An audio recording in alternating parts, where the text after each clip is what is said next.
Una trampa del enemigo que te hace sentir productivo cuando en realidad estás atrapado en la parálisis.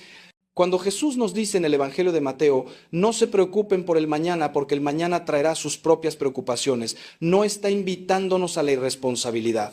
No nos está diciendo que seamos vagos o descuidados con nuestras obligaciones. Lo que nos está diciendo es algo mucho más profundo. Nos está enseñando a vivir en el presente, a confiar en la providencia divina, a hacer lo que nos corresponde y dejar en manos de Dios lo que escapa a nuestro control. La preocupación te proyecta hacia un futuro que aún no existe, te hace sufrir por cosas que probablemente nunca sucedan, te roba la paz del momento presente donde Dios quiere encontrarse contigo. Y mientras tú estás preocupado por mañana, estás desperdiciando el hoy que Dios te ha regalado. Hermano, hermana que me escuchas, quiero que te hagas una pregunta honesta en este momento. ¿Cuántas de las cosas por las que te has preocupado intensamente en tu vida realmente sucedieron? Si eres sincero contigo mismo, descubrirás que la mayoría de tus preocupaciones fueron fantasmas, monstruos creados por tu imaginación que nunca se materializaron. Y aún aquellas situaciones difíciles que sí llegaron, ¿acaso preocuparte antes las hizo más llevaderas? Al contrario, llegaste a ellas ya agotado, ya vencido emocionalmente, sin las fuerzas necesarias para enfrentarlas con la gracia de Dios. La preocupación te debilita antes de la batalla, te roba la paz antes del sufrimiento real, es un enemigo silencioso que destruye tu presente en nombre de un futuro incierto. Pero hoy vengo a ofrecerte una salida, un camino diferente que no solo aliviará tu corazón, sino que te hará más efectivo, más libre, más feliz. Ese camino se llama ocuparse. Y ocuparse significa tomar acción concreta, responsable y confiada en las cosas que sí están en tus manos mientras entregas a Dios con fe absoluta aquello que escapa a tu control. Ocuparse es pasar de la parálisis mental a la acción constructiva. Es dejar de darle vueltas al problema para empezar a buscar soluciones reales. Es levantarte de la cama aunque tengas miedo, es hacer esa llamada que has pospuesto, es tomar esa decisión que has estado evitando, es pedir ayuda cuando la necesitas, es trabajar con diligencia confiando en que Dios multiplicará tus esfuerzos. Ocuparse es fe en movimiento, es confianza traducida en obras, es el punto exacto donde tu voluntad se encuentra con la gracia divina. Déjame contarte algo que he aprendido después de tantos años caminando con el pueblo de Dios. Las personas que más sufren no son necesariamente las que tienen más problemas, sino las que no saben qué hacer con ellos. He visto a gente atravesar las peores tormentas con una paz inexplicable, con una fortaleza que solo puede venir de lo alto, y he visto a otros derrumbarse por situaciones relativamente pequeñas. La diferencia no estaba en las circunstancias, sino en la actitud interior. Quien se ocupa actúa, quien solo se preocupa sufre. Quien se ocupa confía en Dios y pone manos a la obra. Quien solo se preocupa intenta controlarlo todo con su mente y termina controlado por sus propios pensamientos. Quien se ocupa duerme tranquilo sabiendo que hizo lo que le correspondía. Quien solo se preocupa pasa las noches en vela repasando escenarios catastróficos que probablemente nunca sucedan. Mira, yo no te estoy hablando desde una torre de marfil, desde la teoría teológica sin contacto con la realidad. Te estoy hablando desde la trinchera. Desde el contacto directo con el dolor humano, desde las historias reales de hombres y mujeres como tú que han logrado transformar su ansiedad en acción, su miedo en valentía, su preocupación en ocupación productiva. He visto a madres solteras que en lugar de paralizarse por el miedo al futuro, se ocuparon de buscar trabajo, de estudiar, de criar a sus hijos con amor y disciplina, confiando en que Dios proveería, y Dios proveyó. He visto empresarios al borde de la quiebra que en lugar de ahogarse en la preocupación, se ocuparon de reestructurar, de buscar consejo, de tomar decisiones difíciles, y Dios honró su esfuerzo. He visto a enfermos que en lugar de dejarse consumir por el miedo a la muerte, se ocuparon de vivir cada día con intensidad, de amar más, de perdonar, de hacer las paces con Dios y con los suyos. Santa Teresa de Ávila, esa mujer gigante de la fe, nos dejó una enseñanza preciosa que deberías escribir en tu corazón. Nada te turbe, nada te espante, todo se pasa, Dios no se muda, la paciencia todo lo alcanza. Quien a Dios tiene nada le falta, solo Dios basta. Estas palabras son medicina pura para el alma preocupada. Todo se pasa, hermano, todo es temporal excepto Dios. Esa situación que hoy te quita el sueño, ese problema que te parece una montaña infranqueable, pasará. Y cuando mires hacia atrás te darás cuenta de que estabas haciendo una tormenta en un vaso de agua. Pero para atravesar las tormentas reales necesitas aferrarte a esta verdad. Dios no se muda, Él es la roca firme, el ancla segura en medio del oleaje. Si tienes a Dios, tienes todo lo que necesitas para enfrentar cualquier situación. Ahora bien, ocuparse no significa que todo depende de ti. Ese es otro error fatal que cometen muchas personas bien intencionadas. Se van al otro extremo. Pasan de la preocupación paralizante al activismo ansioso, trabajando sin descanso, queriendo resolverlo todo con sus propias fuerzas, olvidando que sin Dios nada podemos hacer. Ocuparse en el sentido cristiano implica una colaboración armoniosa entre tu esfuerzo humano y la gracia divina. Tú haces lo que te corresponde, lo que está en tus manos, lo que es tu responsabilidad, pero lo haces desde la oración, desde la dependencia de Dios, desde la confianza absoluta en que Él tiene el control final. No es yo me ocupo solo porque Dios ayuda a quien se ayuda a sí mismo. Es yo me ocupo porque amo a Dios y quiero colaborar con su plan, pero reconozco que sin Él nada soy y nada puedo. Escúchame bien esto que voy a decirte ahora, porque aquí está el corazón de todo. La preocupación nace del orgullo, la ocupación nace de la humildad. ¿Te suena fuerte? Déjame explicártelo. Cuando te preocupas, obsesivamente estás actuando como si tú fueras Dios de tu propia vida, como si todo dependiera de tu capacidad de prever, de controlar, de resolver.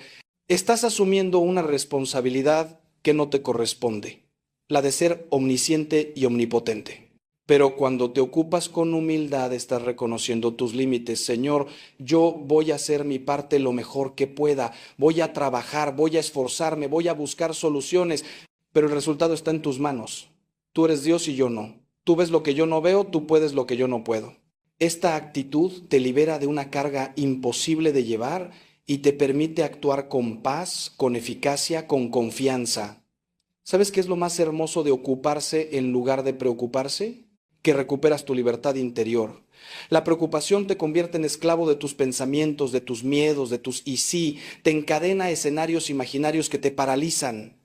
Pero cuando decides ocuparte, cuando tomas acción concreta guiada por la fe, recuperas el control de tu vida en el sentido correcto.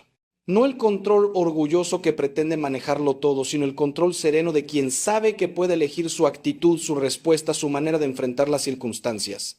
Viktor Frankl, ese psiquiatra judío sobreviviente del Holocausto, descubrió en los campos de concentración que lo último que nadie puede quitarte es tu libertad interior para elegir cómo responder a lo que te sucede. Aunque no puedas cambiar la situación, siempre puedes elegir tu actitud frente a ella. Y esa es la esencia de ocuparse. Elegir la acción constructiva sobre la rumia mental destructiva.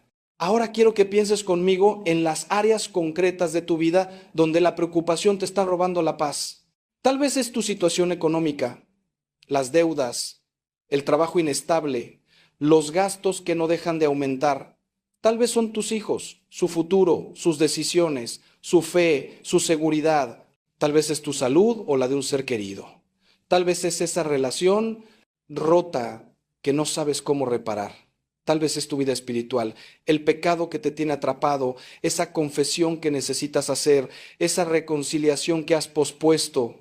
Sea lo que sea, hoy quiero que hagas un ejercicio conmigo. Voy a enseñarte cómo transformar cada preocupación en una ocupación concreta. Primero, identifica claramente tu preocupación.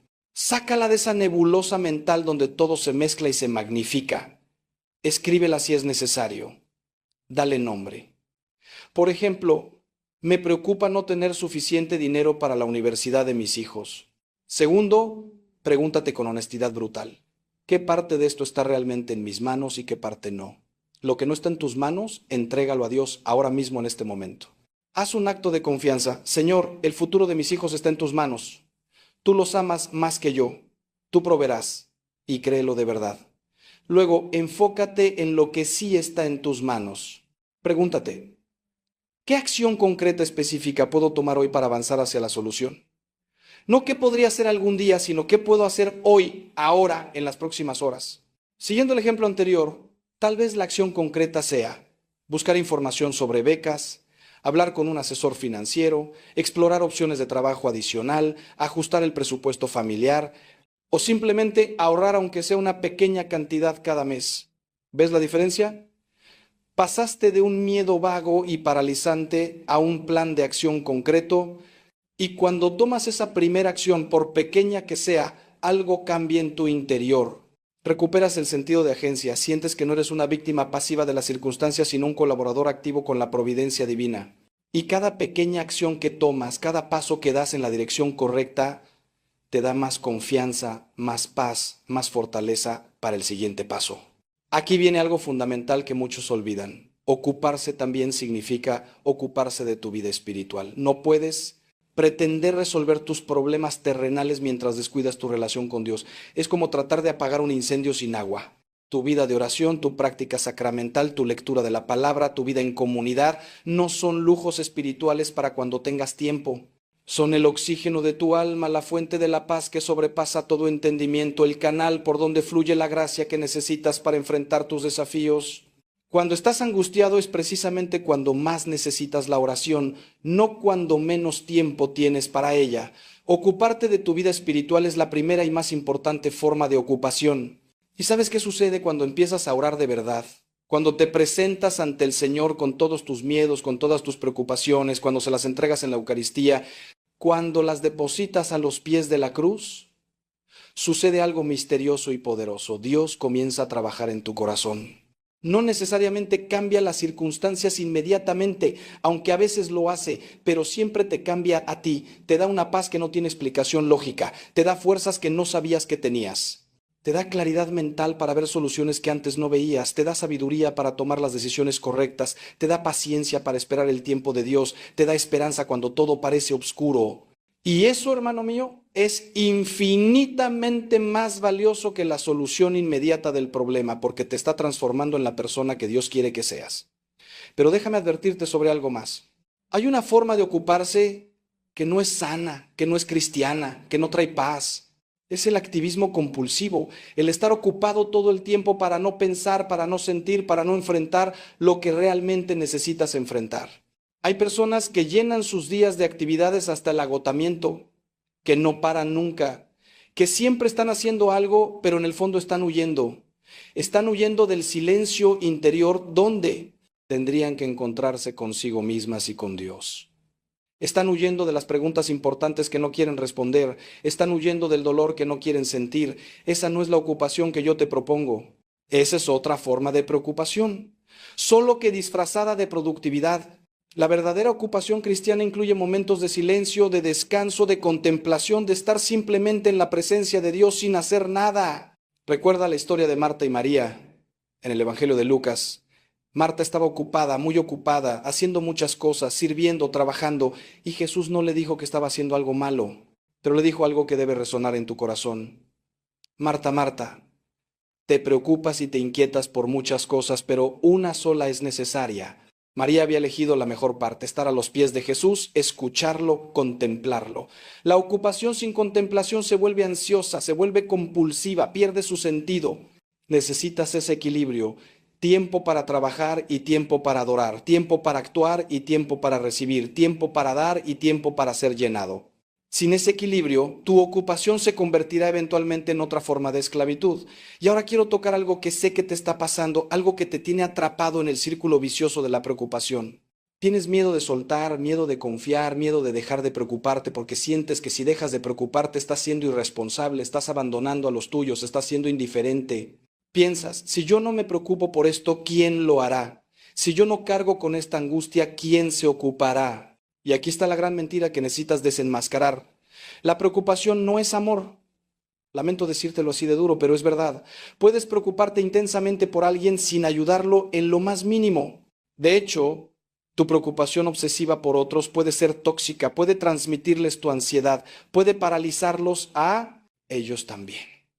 El verdadero amor se ocupa, no solo se preocupa. El verdadero amor toma acción concreta, hace lo que está en su mano, ora fervorosamente y luego confía en Dios. Una madre que se preocupa pasa las noches en vela imaginando todas las cosas terribles que podrían pasarle a su hijo, se enferma de ansiedad y transmite ese miedo a su familia. Una madre que se ocupa forma a su hijo en valores, lo acompaña en sus decisiones, ora por él cada día y confía en que Dios es mejor padre que ella. ¿Ves la diferencia? Las dos madres aman profundamente a sus hijos, pero una vive en el tormento de la preocupación, mientras la otra vive en la paz de la confianza activa. Y te aseguro que el hijo de la segunda madre tiene muchas más posibilidades de crecer sano, seguro y feliz. ¿Sabes cuál es uno de los versículos más repetidos en toda la Biblia? No temas. Aparece más de 300 veces en diferentes formas. ¿Por qué crees que Dios necesita decirnos tantas veces que no tengamos miedo? Porque conoce nuestra naturaleza humana, conoce nuestra tendencia al miedo y la preocupación. Pero escucha bien, cuando Dios dice no temas, no está negando la realidad de los peligros, no está diciendo que no hay nada de qué preocuparse. Está diciendo no temas porque yo estoy contigo. No temas porque yo soy tu fuerza, no temas porque yo pelearé por ti, no temas porque el final de la historia ya está escrito y es bueno para quienes me aman. El no temas de Dios no es una negación de la realidad, es una invitación a la confianza. Y aquí viene una de las paradojas más hermosas de la fe cristiana. Cuando dejas de preocuparte y empiezas a ocuparte con confianza en Dios, curiosamente te vuelves más efectivo, más creativo, más capaz de encontrar soluciones. ¿Por qué? Porque tu mente deja de estar nublada por la ansiedad. Tu energía deja de desperdiciarse en darle vueltas al problema y se canaliza en buscar soluciones. Tu corazón se abre a la guía del Espíritu Santo que te muestra caminos que no habías visto. Es como cuando pierdes algo y lo buscas desesperadamente sin encontrarlo, pero cuando te calmas y dejas de buscar frenéticamente, de repente aparece. La paz interior es el ambiente donde florece la sabiduría, donde Dios puede hablarte con claridad. He visto este principio confirmarse una y otra vez en mi ministerio. Las personas que logran salir de sus crisis más profundas no son necesariamente las más inteligentes o las más preparadas, sino las que logran mantener la paz interior, las que siguen confiando cuando todo parece perdido, las que se ocupan de hacer lo correcto día tras día sin dejarse vencer por la angustia. Recuerdo especialmente a un matrimonio al borde del divorcio, con problemas económicos serios, con hijos en la adolescencia dando problemas. Cuando vinieron a mí estaban ahogados en preocupación, apenas podían comunicarse sin pelear. Les enseñé este principio, dejar de preocuparse y empezar a ocuparse. Les pedí que cada uno identificara 3 acciones concretas que podía tomar para mejorar la situación y que dejaran el resto en manos de Dios. Y que cada noche, juntos, le entregaran al Señor sus angustias en oración. ¿Sabes qué pasó? En 3 meses su vida había cambiado radicalmente. No porque los problemas desaparecieran mágicamente, sino porque ellos cambiaron su manera de enfrentarlos. Él se ocupó de buscar asesoría para el negocio que estaba en problemas, de ser más presente con sus hijos, de escuchar a su esposa. Ella se ocupó de volver a trabajar para ayudar con los gastos, de acercarse más a la fe que había abandonado, de perdonar resentimientos que cargaba desde hacía años. Juntos se ocuparon de reconstruir su comunicación, de tener una vida sacramental activa, de pedir ayuda cuando la necesitaban. Y Dios bendijo su esfuerzo de maneras que no esperaban. Abrió puertas que parecían cerradas, trajo personas providenciales a sus vidas, les dio una paz que trascendía las circunstancias todavía difíciles. Ahora quiero que pensemos juntos en las áreas específicas donde necesitas aplicar este principio. Vamos a hacerlo muy práctico porque no quiero que salgas de aquí solo con ideas bonitas, sino con herramientas concretas para transformar tu vida. Primera área, tu vida espiritual. ¿Te preocupa estar lejos de Dios? Deja de preocuparte y ocúpate. La ocupación se llama confesión, se llama volver a la Eucaristía, se llama retomar la oración diaria aunque sean 5 minutos, se llama leer un pasaje del Evangelio cada mañana. Se llama acercarte a una comunidad de fe. No esperes a sentirte digno, no esperes a que las circunstancias sean perfectas, no esperes a tener ganas. Ocúpate hoy, ahora, de dar el primer paso. Llama a tu parroquia, agenda una confesión, comprométete con media hora de oración diaria. Esa es la ocupación que cambiará todo lo demás. Segunda área, tus relaciones. ¿Te preocupa esa relación rota con un hijo, con tu cónyuge, con un hermano, con un amigo? Deja de darle vueltas mentalmente a quién tiene la razón, a quién debe dar el primer paso, a cómo salió todo mal. Ocúpate. Levanta el teléfono y llama. Escribe esa carta o ese mensaje que has pospuesto. Pide perdón si es necesario. Ofrece perdón aunque no te lo pidan. Busca un momento para conversar con honestidad y amor. Ve a terapia familiar si es necesario. No esperes a que la otra persona dé el primer paso. Tú da el paso que te corresponde, independientemente de lo que el otro haga. Tu paz no puede depender de las decisiones de otros, pero sí depende de que tú hagas lo correcto ante Dios. Cuando hayas hecho todo lo que está en tus manos, Entrega el resultado a Dios y vive en paz. Tercera área, tu situación económica. ¿Te preocupa el dinero? Bienvenido al club de la mayoría de la humanidad. Pero escúchame, preocuparte por el dinero no va a crear ni un peso más en tu cuenta bancaria. Ocúpate. Haz un presupuesto real, no esos que haces en tu cabeza y nunca sigues. Busca formas de aumentar tus ingresos, capacitación, un segundo trabajo temporal, emprendimiento. Reduce gastos innecesarios, por más que duela. Busca asesoría financiera si tus deudas te superan. Aprende a vivir con menos, a ser agradecido con lo que tienes y sobre todo, aprende a ser generoso incluso en la escasez. Hay algo misterioso en la generosidad que desafía la lógica económica. Cuando compartes lo poco que tienes, Dios lo multiplica. No es magia, es un principio espiritual confirmado por miles de testimonios. Cuarta área, tu salud. ¿Te preocupa tu salud o la de un ser querido? La preocupación no cura nada, de hecho, empeora todo porque el estrés es enemigo del sistema inmunológico. Ocúpate, ve al médico, hazte los estudios que necesitas y que has pospuesto por miedo. Sigue los tratamientos indicados con disciplina. Cambia los hábitos que necesitas cambiar, la alimentación, el ejercicio, el descanso. Y ora mucho. Pide la unción de los enfermos si es necesario, acude a la intercesión de los santos. Pero no hagas de la preocupación por la salud tu nueva religión. He conocido hipocondríacos que pasan de médico en médico, que viven obsesionados con cada síntoma, que se enferman de ansiedad creyendo que se están cuidando. Ese no es el camino. Haz lo que te corresponde y vive plenamente cada día que Dios te regala. Quinta área, tus hijos. Esta es la fuente de preocupación más común entre los padres que me consultan. Escúchame bien, papá, mamá. Tus hijos no son tu propiedad. Son un regalo de Dios que te fue confiado temporalmente para que los formes y los prepares para la vida. Tu responsabilidad es educarlos en valores, acompañarlos en su crecimiento, ser ejemplo de fe y de amor, estar presente en los momentos importantes, corregirlos cuando sea necesario, amarlos incondicionalmente. Eso es ocuparte. Pero no puedes vivir su vida por ellos, no puedes tomar sus decisiones. No puedes protegerlos de todo sufrimiento, no puedes garantizar que seguirán el camino que tú deseas. Llegará el momento en que tendrás que soltarlos, confiarlos a Dios y seguir amándolos incluso cuando elijan caminos que no apruebes. Preocuparte hasta la enfermedad por ellos no es amor, es control disfrazado de amor. Ocúpate de tu parte y confía en que Dios los ama más que tú. Ahora déjame hablarte de algo que está en el corazón de todo esto: la ansiedad existencial. Esa angustia de fondo que no tiene un objeto específico, sino que es un miedo difuso a la vida misma, al futuro, a la muerte, al sufrimiento, al fracaso. Esta ansiedad es parte de la condición humana después del pecado original. Todos la experimentamos en algún grado, pero cuando se vuelve paralizante, cuando te roba la alegría, cuando te impide vivir plenamente, entonces necesitas atenderla seriamente. Y aquí viene algo que no todos los sacerdotes te dirán, pero que yo te voy a decir con todo amor. A veces la ansiedad tiene raíces psicológicas que necesitan atención profesional. No hay contradicción entre la fe y la terapia psicológica. Dios puede sanarte a través de un buen psicólogo tanto como a través de la oración. Si tu ansiedad es clínica, si te paraliza, si afecta tu vida cotidiana, ocúpate de buscar ayuda profesional. La fe no es enemiga de la ciencia, son dos caminos complementarios hacia la sanación integral. Pero junto con cualquier ayuda profesional que necesites, nunca olvides la dimensión espiritual de tu ansiedad. San Juan Pablo II nos repetía constantemente: no tengan miedo.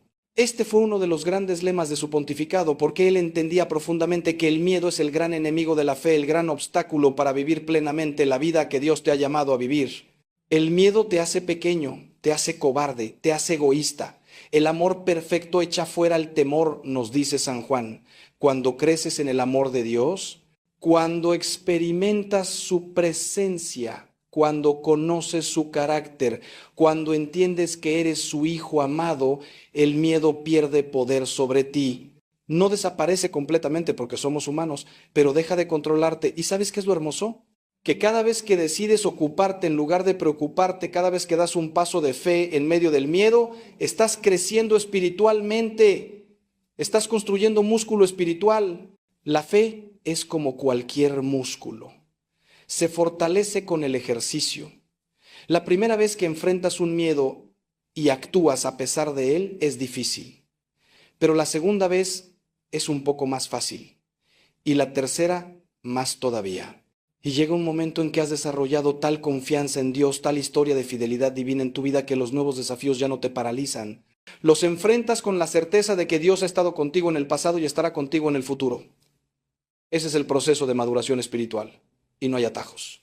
Tienes que atravesar el desierto para llegar a la tierra prometida. Ahora bien, sé que algunos de ustedes que me escuchan están pasando por situaciones verdaderamente difíciles. No estoy hablando de preocupaciones menores, sino de crisis reales. Una enfermedad terminal, un divorcio doloroso, la pérdida de un hijo, la bancarrota, la traición de alguien que amabas, la injusticia que te ha destruido la vida. Y tal vez estás pensando, Padre Ángel, usted habla muy bonito, pero no sabe por lo que estoy pasando. Esto no es solo preocupación, esto es un infierno real. Y tienes razón, hermano mío, tienes toda la razón. Hay sufrimientos que son abismales, que te parten el alma, que te hacen gritar a Dios en la noche preguntándole por qué. Yo no voy a minimizar tu dolor. No voy a decirte que es fácil. No voy a darte respuestas simplistas a preguntas que hacen temblar los cimientos de tu fe. Pero déjame decirte esto con toda la fuerza de mi corazón. Es precisamente en esos momentos cuando más necesitas pasar de la preocupación a la ocupación.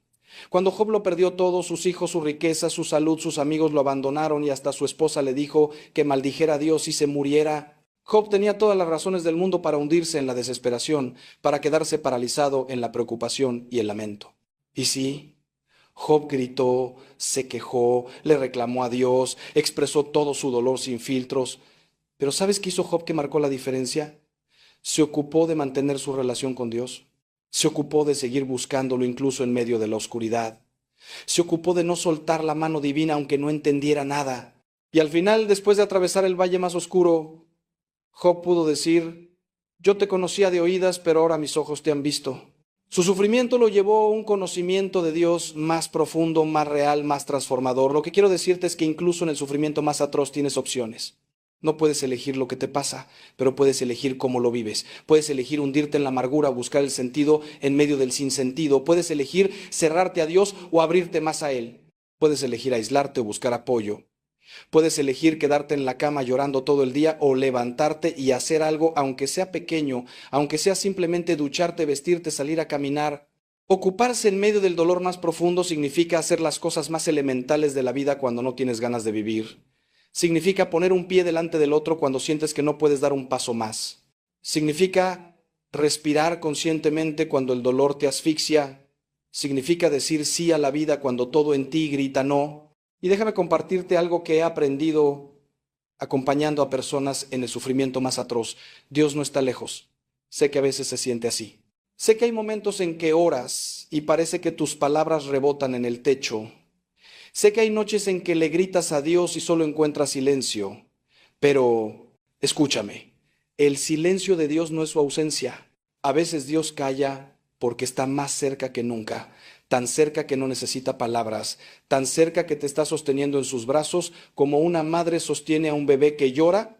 El bebé no entiende lo que está pasando, no comprende las palabras de consuelo, solo siente el dolor de su malestar, pero la madre está ahí, sosteniéndolo, aunque el bebé no sea consciente de ello. Así está Dios contigo en tu dolor más profundo. Y aquí viene algo que necesito que entiendas porque puede cambiar tu manera de vivir el sufrimiento. Ocuparse en medio del dolor también significa buscar el sentido, buscar el propósito. No el porqué simplista, no la explicación que resuelve todo limpiamente, sino el sentido más profundo. ¿Qué está tratando de enseñarme esta situación? ¿Cómo puedo crecer a través de esto? ¿Cómo puedo usar incluso este dolor para algo bueno? Viktor Frankl, ese sobreviviente de los campos de concentración que mencioné antes, descubrió que quienes sobrevivían no eran necesariamente los más fuertes físicamente, sino quienes encontraban un sentido a su sufrimiento. Quienes tenían un para qué vivir podían soportar casi cualquier cómo. Esta es una verdad profundísima. El sufrimiento que tiene sentido se puede llevar. El sufrimiento que parece absurdo te destruye. Entonces, hermano que sufres, hermana que estás atravesando el valle de lágrimas, ocúpate de buscar el sentido. Tal vez el sentido sea aprender la compasión que solo el que ha sufrido puede tener. Tal vez sea desarrollar una fortaleza interior que no sabías que existía. Tal vez sea acercarte más a Dios de lo que jamás estuviste. Tal vez sea poder ayudar en el futuro a otros que pasen por lo mismo. Tal vez sea purificar tu fe de todas las adherencias superficiales hasta quedar con lo esencial. Tal vez sea simplemente aprender que eres más fuerte de lo que pensabas, que puedes atravesar el fuego y seguir de pie. No te estoy diciendo que el sufrimiento es bueno en sí mismo, no estoy romantizando el dolor. Estoy diciendo que incluso el dolor más terrible puede ser transformado en crecimiento si tú decides cooperar con la gracia en lugar de cerrarte en la amargura. San Pablo, que sufrió tremendamente por el Evangelio, que fue encarcelado, azotado, apedreado, naufragó, fue traicionado, tuvo una espina en la carne que lo atormentaba, nos dejó estas palabras que deberías grabar en tu corazón. Considero que los sufrimientos del tiempo presente no son comparables con la gloria que se ha de manifestar en nosotros. Pablo no negaba el sufrimiento, no decía que no dolía, pero lo ponía en perspectiva. Desde la eternidad este momento de dolor será apenas un parpadeo. Y lo que estás construyendo en tu carácter a través de este valle oscuro será una gloria eterna. Cada lágrima que derramas no se pierde, Dios las recoge todas. Cada noche en vela, cada momento de angustia soportado con fe, está tejiendo en ti una fortaleza eterna. Pero volvamos a lo práctico, porque no quiero que esto se quede en la teoría. ¿Cómo se ocupa uno cuando el dolor es tan grande que apenas puede respirar? Te voy a dar pasos muy concretos. Primero, establece una rutina mínima. Cuando tu mundo se derrumba, la rutina te salva. No tiene que ser compleja. Levantarte a una hora determinada, asearte, tomar desayuno, hacer alguna actividad aunque sea mínima, tener un momento de oración aunque solo puedas llorar frente al Santísimo, comer algo nutritivo, salir aunque sea a dar la vuelta a la manzana, conectarte con alguien aunque no tengas ganas. La rutina te da estructura cuando todo parece caos. Es una forma de ocuparte de tu bienestar básico cuando tu mente y tu corazón están destrozados. Segundo paso, no te aísles. Sé que el dolor te lleva al aislamiento. Sientes que nadie puede entenderte, que eres una carga, que tu dolor es demasiado. Pero el aislamiento es tu enemigo mortal. Ocúpate de mantener conexión humana. Llama a ese amigo de confianza. Acepta el apoyo de tu familia aunque te cueste. Únete a un grupo de apoyo donde otros estén pasando por situaciones similares. Habla con un consejero o terapeuta. Acércate a tu comunidad de fe. Pide que oren por ti. Acepta la ayuda práctica que te ofrezcan. Dios nos hizo para la comunidad. En el dolor más profundo necesitas el cuerpo de Cristo sosteniéndote. Permítelo. Es tu ocupación permitir que otros te ayuden a llevar tu cruz. Tercer paso. Permite que tu dolor se exprese, pero no lo dejes que te defina. Ocúpate de llorar cuando necesites llorar, de gritar cuando necesites gritar, de escribir tus sentimientos, de expresar tu rabia a Dios, que es lo suficientemente grande como para recibirla. Los salmos están llenos de lamentos brutalmente honestos, de gritos de dolor, de reproches a Dios. Él puede con tu enojo, con tu confusión, con tu desesperación, pero no te quedes ahí permanentemente. Después de expresar el dolor, ocúpate también de mirar hacia adelante. Pregúntate, ¿qué pequeño paso puedo dar hoy? No grandes planes para el futuro que te abruman, solo el siguiente pequeño paso. Hoy voy a levantarme. Hoy voy a comer algo, hoy voy a rezar un Padre Nuestro, hoy voy a llamar a mi hermana, un paso a la vez. Cuarto paso, ocúpate de cuidar tu cuerpo incluso cuando tu alma esté destrozada. El cuerpo y el alma están entrelazados. Cuando descuidas tu salud física, empeora tu salud mental y espiritual. Come aunque no tengas hambre, necesitas nutrientes, duerme lo suficiente, busca ayuda médica si el insomnio es severo, muévete, camina, aunque sea 10 minutos al día. La ciencia ha demostrado que el ejercicio físico es uno de los mejores antidepresivos naturales. Evita el alcohol y otras sustancias con las que podrías intentar automedicarte el dolor. No le agregues problemas a tus problemas. Cuida el templo del Espíritu Santo, que es tu cuerpo. Esta es una forma de ocupación muy concreta. Mantener tu máquina funcionando incluso cuando tu corazón está roto. Y quinto paso, tal vez el más importante, ocúpate de mantener viva la llama de la esperanza, aunque sea como una vela titilando en medio del huracán. La esperanza cristiana no es optimismo barato, no es pensamiento positivo, no es negar la realidad. La esperanza cristiana es la certeza sobrenatural de que Dios es bueno, de que Él tiene un plan, de que el final de tu historia será bueno, incluso si el capítulo presente es terrible. Ocúpate de alimentar esa esperanza leyendo testimonios de otros que sobrevivieron lo que tú estás viviendo, leyendo las promesas de Dios en la Escritura, recordando momentos pasados en que Dios te rescató, contemplando la cruz donde Dios mismo experimentó el abandono más absoluto para que tú nunca estés verdaderamente solo en tu dolor. Ahora quiero llevarte a otro nivel de comprensión sobre este tema de preocuparse versus ocuparse. Hay una dimensión comunitaria que no podemos ignorar. No solo te preocupas por ti mismo, también te preocupas por el estado del mundo, por la iglesia, por la sociedad, por el futuro de la humanidad. Ves las noticias y es un bombardeo constante de tragedias, injusticias, guerras, desastres naturales, decadencia moral, y sientes esa angustia existencial, ese peso de vivir en tiempos tan difíciles. ¿Cómo aplicas el principio de ocuparse a estas preocupaciones que escapan completamente a tu control personal? Te lo voy a decir, identificando cuál es tu esfera de influencia y actuando ahí. No puedes cambiar el mundo entero, no puedes resolver todos los problemas de la humanidad, no puedes detener guerras ni desastres naturales. Preocuparte obsesivamente por todo el mal del mundo solo te paraliza y te llena de desesperanza. Pero puedes ocuparte de tu pequeño rincón del mundo. Puedes ser luz en tu familia, en tu trabajo, en tu barrio, en tu comunidad. Puedes practicar la caridad concreta con quien está cerca de ti. Puedes votar con conciencia. Puedes involucrarte en causas justas de manera realista según tus posibilidades. Puedes educar a tus hijos en valores que contrarresten la decadencia moral. Puedes ser fiel en lo poco para que Dios te confíe lo mucho. Y cada vez que pronuncian esas palabras, están sembrando semillas de destrucción en el jardín que Dios les confió, porque su cuerpo no es su enemigo, hermanos. Su cuerpo es el regalo más extraordinario que han recibido después de la vida misma. Es el instrumento con el que abrazan a sus hijos, con el que se arrodillan ante el Santísimo, con el que sirven al prójimo. ¿Cómo pueden hablarle con tanto odio a algo que Dios mismo diseñó con amor infinito? Escúchenme bien, las palabras que ustedes pronuncian sobre su cuerpo no son inocentes, no son neutras. Tienen un poder tremendo, un poder que puede bendecir o maldecir, que puede sanar o enfermar. Y hoy vamos a aprender juntos cómo usar ese poder para la gloria de Dios y para su propia sanación. Déjenme contarles algo que me partió el corazón hace apenas unos meses. Una mujer de 52 años, madre de 3 hijos, vino a verme completamente destruida. Me dijo: padre, tengo diabetes, tengo hipertensión, mis rodillas ya no responden y siento que mi cuerpo me está traicionando. Y cuando le pregunté cómo le hablaba a su cuerpo cada mañana, se quedó en silencio.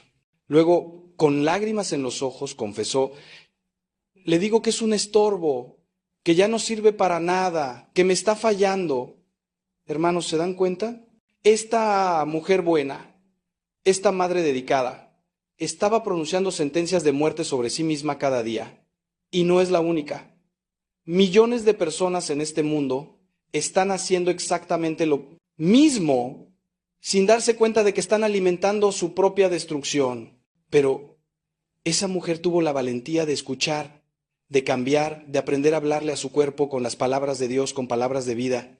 Y los resultados fueron asombrosos, no porque yo sea especial, sino porque la palabra de Dios es viva y eficaz. ¿Saben cuál es el problema fundamental de nuestra época? Que hemos olvidado que somos unidad. El mundo moderno nos ha partido en pedazos, por un lado el cuerpo, por otro el alma, por otro el espíritu. Pero eso es una mentira del enemigo, hermanos. Ustedes son una unidad maravillosa creada por Dios. Cuando su alma está enferma, su cuerpo se enferma. Cuando su espíritu está apagado, su cuerpo pierde vitalidad. Y cuando pronuncian palabras de muerte sobre su cuerpo, están hiriendo toda su persona.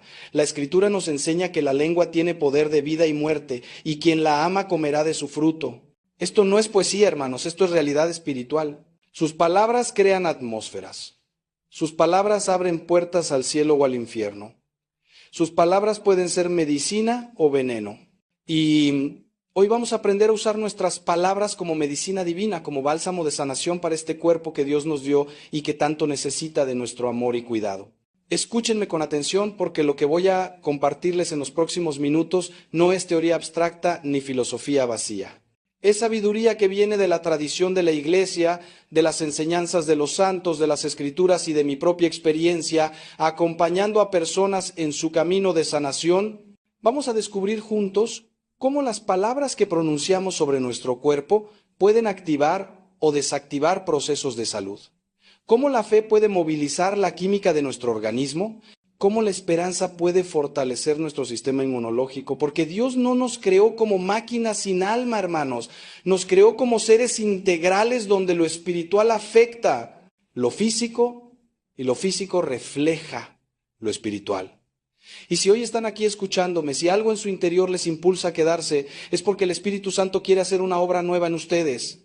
Quiere enseñarles a amar su cuerpo como Dios lo ama, a cuidarlo como un tesoro precioso, a hablarle con palabras que traen vida, salud y esperanza. ¿Están listos para este viaje? Entonces respiren profundo, abran su corazón y permitan que la verdad de Dios penetre hasta lo más hondo de su ser. Cuando Dios creó al hombre del barro de la tierra, la Escritura nos dice algo maravilloso. Sopló en su nariz aliento de vida y el hombre se convirtió en ser viviente. ¿Se dan cuenta de la belleza de este relato? Dios no creó solo un cuerpo, no creó solo un alma, creó una unidad perfecta donde el aliento divino se une a la materia para formar algo único, algo sagrado, algo que refleja la imagen misma del Creador. Su cuerpo, hermanos, no es un accidente evolutivo, no es un conjunto casual de células. Es una obra maestra diseñada por el arquitecto del universo. Cada órgano, cada célula, cada sistema fue pensado con amor infinito y sabiduría infinita. Y cuando ustedes miran su cuerpo con desprecio, cuando le hablan con odio, están despreciando la obra de Dios, están insultando al artista divino que los formó con sus propias manos. ¿Acaso se atreverían a entrar en una catedral y escupir sobre el altar? Pues eso es exactamente lo que hacen cuando maldicen su propio cuerpo. San Francisco de Asís llamaba a su cuerpo hermano asno, con cariño y respeto, reconociendo que este cuerpo nos sirve fielmente en nuestro camino hacia Dios. No lo llamaba enemigo, no lo trataba como basura, lo reconocía como compañero de viaje, como instrumento de santificación. Y esto es lo que hemos perdido, hermanos. Hemos perdido esa relación de amistad, de respeto, de gratitud hacia nuestro propio cuerpo. Vivimos en una cultura que por un lado idolatra el cuerpo joven y perfecto y por otro lo desprecia cuando envejece o enferma. Pero ambas actitudes son erradas, ambas niegan la verdad fundamental, que nuestro cuerpo es sagrado no por su apariencia, sino por su origen divino. Cuando yo me miro al espejo no veo solo un sacerdote de 60 y tantos años con sus achaques y sus arrugas. Veo el templo donde Dios habita, veo el instrumento que Él usa para abrazar a los que sufren, para bendecir a los niños, para consolar a los afligidos. Y esa mirada lo cambia todo, hermanos, absolutamente todo. ¿Saben cuántas personas vienen a mí con enfermedades que los médicos no logran explicar del todo? Dolores crónicos, cansancio extremo, enfermedades autoinmunes donde el cuerpo literalmente se ataca a sí mismo. Y cuando profundizamos, cuando vamos al fondo del asunto, descubrimos que estas personas llevan años hablándole a su cuerpo con violencia, con rabia, con rechazo. Odio mis piernas, detesto mi estómago, maldigo este dolor. Y hermanos, esas palabras no se evaporan en el aire. Se clavan en lo más profundo del ser, se graban en la memoria celular, crean patrones de autodestrucción. La ciencia moderna está descubriendo lo que los místicos siempre supieron, que existe una conexión profundísima entre lo que pensamos, lo que sentimos, lo que decimos y lo que sucede en nuestro cuerpo. No estoy diciendo que todas las enfermedades sean psicosomáticas, eso sería una simplificación peligrosa. Pero sí estoy diciendo que nuestras palabras y pensamientos tienen un impacto real, medible, científicamente comprobable sobre nuestra salud física. Les voy a dar un ejemplo concreto que me impactó profundamente. Hace años leí sobre un estudio donde se demostró que las personas que practican la gratitud de manera regular tienen sistemas inmunológicos más fuertes, se recuperan más rápido de las enfermedades y viven más años con mejor calidad de vida. ¿Y saben qué es la gratitud? Sino una forma de hablar bien, de pensar bien, de reconocer el regalo de la vida. Cuando ustedes le dan gracias a Dios por sus ojos que ven, por sus pies que caminan, por su corazón que late, están enviando mensajes de vida a todo su organismo. Están diciendo, eres valioso, eres importante, eres amado. Y ese mensaje transforma la química de su cuerpo, activa procesos de sanación, fortalece sus defensas. No es magia, hermanos, es la sabiduría de Dios plasmada en nuestra propia naturaleza. Dios nos diseñó para florecer en la alabanza, para sanar en la gratitud, para fortalecernos en el amor. Y cuando vivimos en la queja, en el resentimiento, en el odio hacia nosotros mismos, estamos viviendo contra nuestra propia naturaleza, contra el diseño divino. Pero aquí viene algo que necesito que comprendan con absoluta claridad. No estoy hablando de pensamiento positivo barato, no estoy hablando de autoayuda superficial. Estoy hablando de verdad teológica profunda, de sabiduría que viene de 2000 años de tradición cristiana.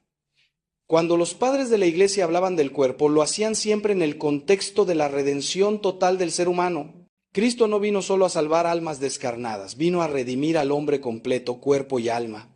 Por eso resucitó con su cuerpo, por eso nos promete la resurrección de la carne en el credo que rezamos cada domingo. Su cuerpo tiene un destino eterno, hermanos, no es solo polvo que vuelve al polvo.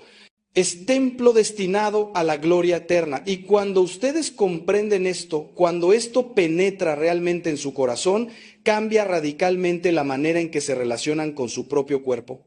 Ya no es solo un vehículo temporal, es parte integral de su identidad eterna. Cuidarlo, sanarlo, amarlo, es un acto de fe, es una forma de honrar el plan que Dios tiene para ustedes. Ahora quiero que piensen en algo que tal vez nunca han considerado. ¿Qué palabras le dijeron a su cuerpo esta mañana cuando se levantaron?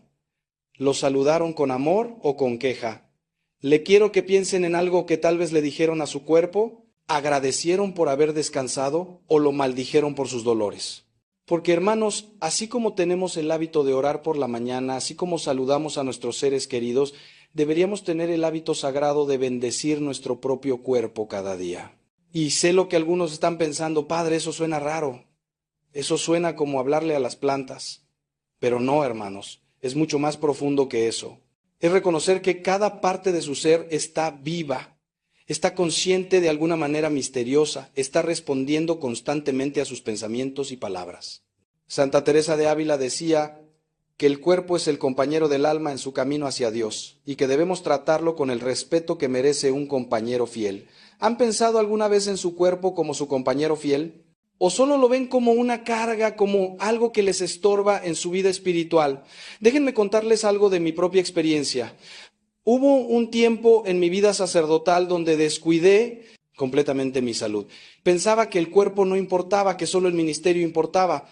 Trabajaba 18 horas al día, dormía poco, comía mal, no hacía ejercicio. Y mi cuerpo empezó a hablarme de la única manera que sabía, con enfermedad. Tuve problemas de presión, problemas digestivos, un cansancio que no se iba ni con el descanso. Y un día, postrado en mi cama de hospital, escuché claramente la voz del Señor en mi corazón. Ángel, ¿cómo pretendes servir a los demás si destruyes el templo que yo te di? Esas palabras me partieron, hermanos, me rompieron completamente. Porque tenía razón. Yo estaba siendo un mal mayordomo del regalo que Dios me había dado. Estaba tratando mi cuerpo como un enemigo, como algo que debía someter y controlar, en lugar de tratarlo como lo que es, un aliado sagrado en mi misión. Desde ese día cambié radicalmente mi relación con mi cuerpo. Empecé a hablarle con amor, a agradecerle, a cuidarlo como cuido las cosas que más valoro. Cada mañana cuando me levanto hago algo muy sencillo pero muy poderoso. Pongo mis manos sobre mi pecho y digo, gracias Padre por este cuerpo que me diste. Gracias por mi corazón que late fielmente, por mis pulmones que respiran, por mis ojos que contemplan tu creación. Bendigo cada célula de mi cuerpo en el nombre de Jesús.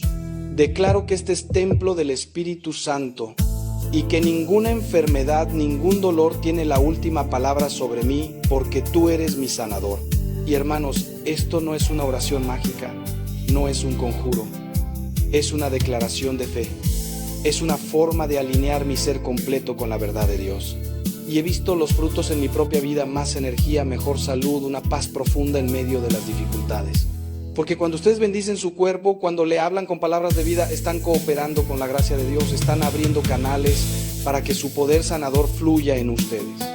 Y esto es lo que quiero enseñarles hoy: cómo abrir esos canales, cómo convertirse en colaboradores de su propia sanación. Porque miren, hermanos, Dios quiere sanarlos, pero necesita su cooperación. Él respeta profundamente su libertad, respeta sus elecciones, incluyendo las palabras que eligen pronunciar sobre ustedes mismos. Si todos los días se levantan maldiciendo su cuerpo, cerrando las puertas a la esperanza, ¿cómo puede Dios trabajar en ustedes? Es como si estuvieran construyendo muros contra su gracia. Pero cuando ustedes abren su boca para bendecir, para agradecer, para declarar las promesas de Dios sobre su vida, están abriendo ventanas al cielo, están creando espacio para el milagro. Y los milagros no siempre son instantáneos, no siempre son espectaculares. A veces el milagro es levantarse con un poco menos de dolor, es recuperar el apetito, es dormir profundamente después de meses de insomnio. Esos pequeños milagros son semillas de sanación que Dios planta en ustedes cuando ustedes preparan la tierra con sus palabras de fe. ¿Están preparando la tierra o la están llenando de piedras y espinos con sus quejas y maldiciones? Ahora permítanme llevarlos un poco más profundo en esta reflexión. En el Evangelio de Juan, Jesús dice algo extraordinario. El que cree en mí, las obras que yo hago, él también las hará. ¿Se dan cuenta del poder de esta promesa? Jesús sanó enfermos, devolvió la vista a los ciegos, hizo caminar a los paralíticos y nos dice que nosotros también podemos participar de esa obra sanadora. ¿Cómo? Primero, creyendo. Segundo, hablando con autoridad. Tercero, actuando en consecuencia. Cuando ustedes le hablan a su cuerpo con fe, con autoridad, diciendo, en el nombre de Jesús declaro sanación sobre mis rodillas, no están inventando nada nuevo. Están ejerciendo la autoridad que Cristo les dio como hijos de Dios. Están usando el poder de la palabra que es viva y eficaz. Y hermanos, he visto esto funcionar innumerables veces, no en todos los casos, porque el misterio del sufrimiento existe y debemos abrazarlo también. Pero en muchísimos casos he visto cómo la fe hablada, la fe declarada, produce frutos reales de sanación. Hay una mujer en mi parroquia que sufría de artritis severa en las manos. Los médicos le habían dicho que era degenerativa, que solo empeoraría con el tiempo. Ella vino a mí desesperada preguntándome si Dios la había abandonado. Y le dije, hermana, Dios no te ha abandonado, pero tú has abandonado la esperanza. ¿Qué le dices a tus manos cada día? Y ella confesó que las maldecía, que les decía que eran inútiles, que ya no servían. Entonces le enseñé a hacer algo diferente. Cada noche, antes de dormir, debía ungir sus manos con aceite bendito y decirles, manos mías, ustedes han trabajado fielmente por mí durante 50 años. Las bendigo, les agradezco. Y declaro en el nombre de Jesús que la sanación viene sobre ustedes. Son manos ungidas para servir, para abrazar, para bendecir. Al principio se sentía tonta, me lo confesó después, pero persistió. Y hermanos, en 6 meses el dolor había disminuido en un 70%. Los médicos no podían explicarlo. Hablaban de remisión espontánea. Pero ella y yo sabíamos la verdad. Dios había honrado su fe, había honrado sus palabras de bendición. Porque cuando ustedes hablan vida sobre su cuerpo, están invitando a Dios a hacer lo que Él más ama, restaurar, renovar, sanar. Pero escúchenme bien, porque quiero ser absolutamente claro en esto. No estoy prometiéndoles que si hablan bonito a su cuerpo todos los males desaparecerán. No soy un charlatán que vende ilusiones baratas. Soy un sacerdote que conoce el misterio de la cruz, que sabe que el sufrimiento tiene un lugar en el plan de Dios. Hay santos que vivieron toda su vida con enfermedades terribles y las ofrecieron como sacrificio redentor. Hay personas que llevan su cruz con una gracia que parte el alma y nos enseña más sobre Dios que 1000 sermones. Lo que les estoy diciendo es que ustedes tienen una responsabilidad, no añadir sufrimiento innecesario con sus palabras destructivas. Ya bastante difícil es vivir con una enfermedad crónica como para además estar todo el día hablándole a su cuerpo con odio y desesperanza. Su trabajo es confiar, bendecir, agradecer y dejar los resultados en las manos de Dios. Tal vez Él los sane completamente, tal vez les dé gracia para llevar su cruz con dignidad, tal vez use su enfermedad para tocar otras vidas, pero en cualquier caso sus palabras deben ser palabras de vida, de fe, de esperanza, porque esas palabras los sostienen en el camino, los fortalecen en la batalla, los conectan con el corazón mismo de Dios. Y ahora pregúntense algo importante. ¿Cómo hablarían de una persona que aman profundamente? ¿Verdad que solo dirían cosas buenas? ¿Verdad que resaltarían sus virtudes? ¿Verdad que los defenderían contra cualquier ataque? Entonces, ¿por qué no hacen lo mismo con su propio cuerpo? ¿Por qué permiten que su lengua sea el peor enemigo de su propia carne? Santiago dice en su carta que la lengua es un fuego, un mundo de maldad que contamina todo el cuerpo, pero también puede ser fuente de bendición, de sanación, de vida. Ustedes eligen cada día qué tipo de lengua van a tener. Y les digo con toda la autoridad de mi ministerio, elijan bendecir, elijan hablar vida, elijan ser aliados de su propio cuerpo en lugar de enemigos. Porque en esa elección está la diferencia entre vivir en guerra constante con ustedes mismos o vivir en la paz que Cristo promete, esa paz que sobrepasa todo entendimiento y que guarda sus corazones, sus mentes y sí, también sus cuerpos. Les he hablado de la importancia de bendecir el cuerpo, de hablarle con amor y gratitud, pero ahora quiero ir más profundo todavía, quiero tocar algo que tal vez nunca nadie les ha enseñado, la necesidad de pedir perdón a su propio cuerpo. Sí, hermanos, así, como escuchan. Muchos de ustedes necesitan arrodillarse ante Dios y pedirle perdón por cómo han tratado ese templo sagrado que Él les confió. ¿Cuántos años llevan maltratándolo con excesos, con vicios, con descuido? ¿Cuántas veces lo han usado para el pecado en lugar de para la gloria de Dios? Y no me refiero solo a los pecados evidentes de la carne. Me refiero a la gula que destruye su salud, a la pereza que atrofia sus músculos, a la ira que envenena su sangre, al estrés que corroe sus nervios porque confían más en su propio esfuerzo que en la providencia divina. Todo esto es maltrato al cuerpo, hermanos. Todo esto es falta de amor hacia el regalo que Dios les dio. Y necesitan reconocerlo, confesarlo y pedirle perdón tanto a Dios como a su propio cuerpo. Sé que esto suena extraño para algunos, pero déjenme explicarles. Cuando ustedes le piden perdón a su cuerpo, no están adorando la carne, no están haciendo idolatría. Están reconociendo su responsabilidad como mayordomos. Están diciendo, he fallado en cuidarte como debía, he sido un mal administrador del regalo de Dios. Y ese acto de humildad, ese reconocimiento sincero, abre puertas extraordinarias de sanación.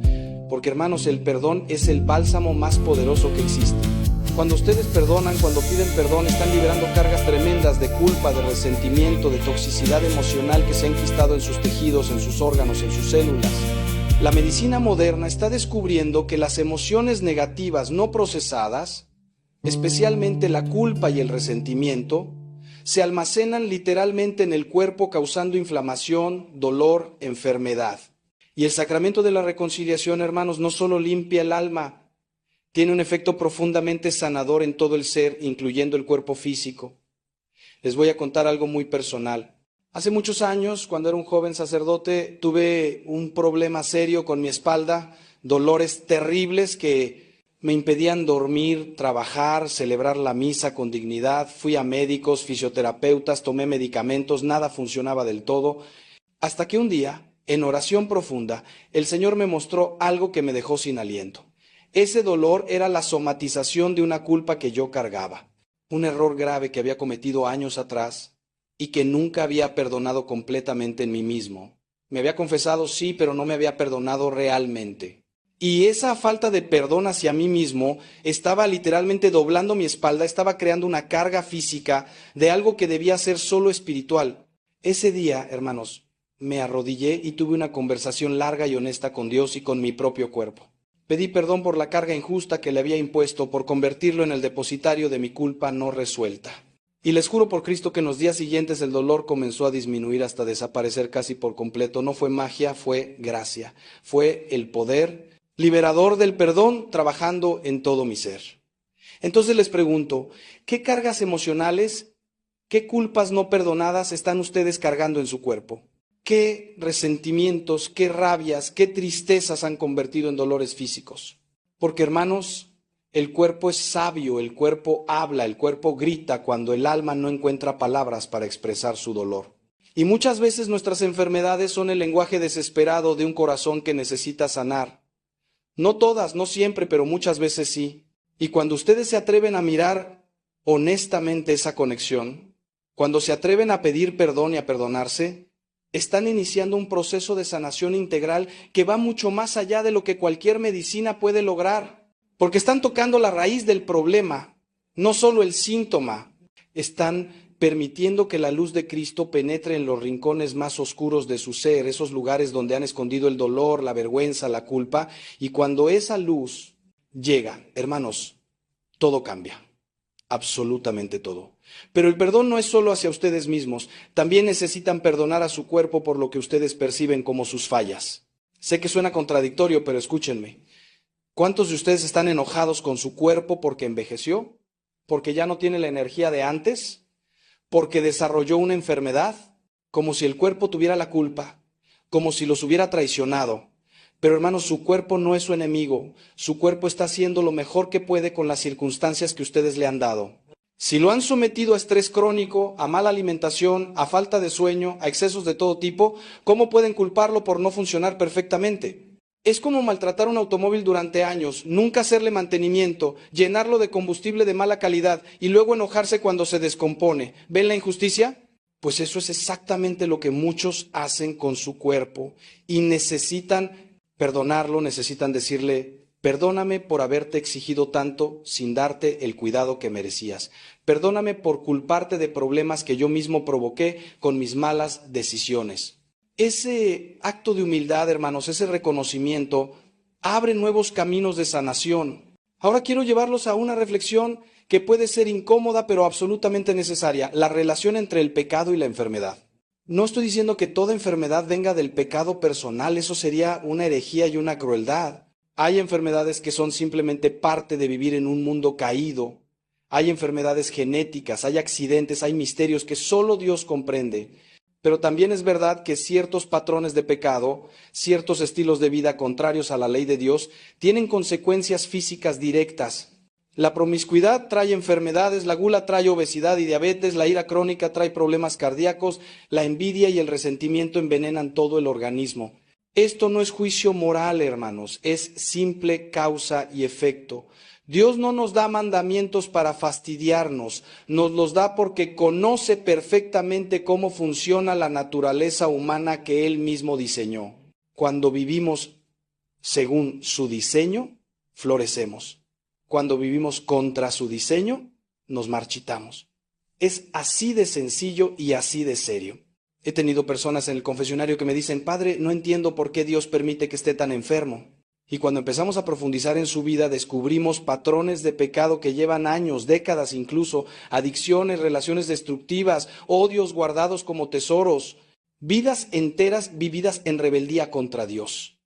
Y hermanos, no es que Dios los esté castigando enviándoles enfermedades.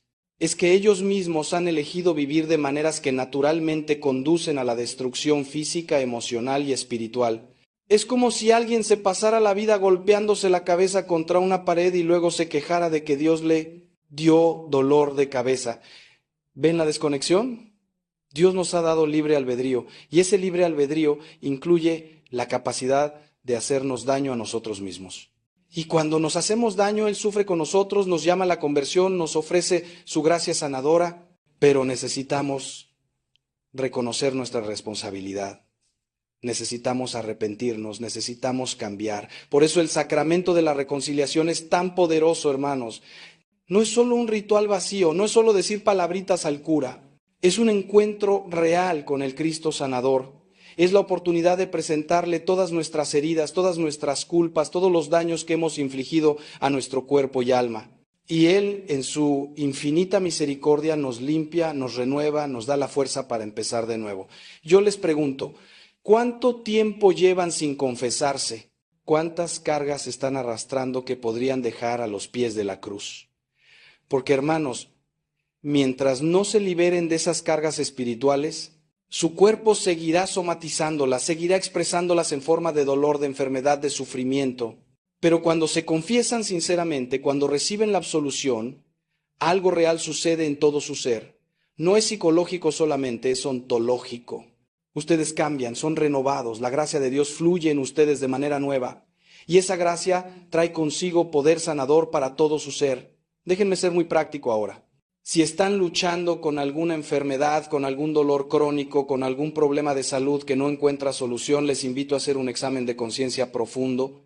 Pregúntense: ¿hay algún pecado habitual en mi vida que podría estar contribuyendo a esto? ¿Hay algún resentimiento que necesito soltar? ¿Hay algún perdón que necesito dar o recibir? ¿Hay algún cambio de vida que Dios me está pidiendo y yo estoy resistiendo? Y sean honestos con ustedes mismos, brutalmente honestos, porque la verdad, aunque duela, es lo único que los hará libres. Y cuando identifiquen esas áreas de pecado, de resistencia, de desobediencia a Dios, no se hundan en la culpa es del demonio, hermanos.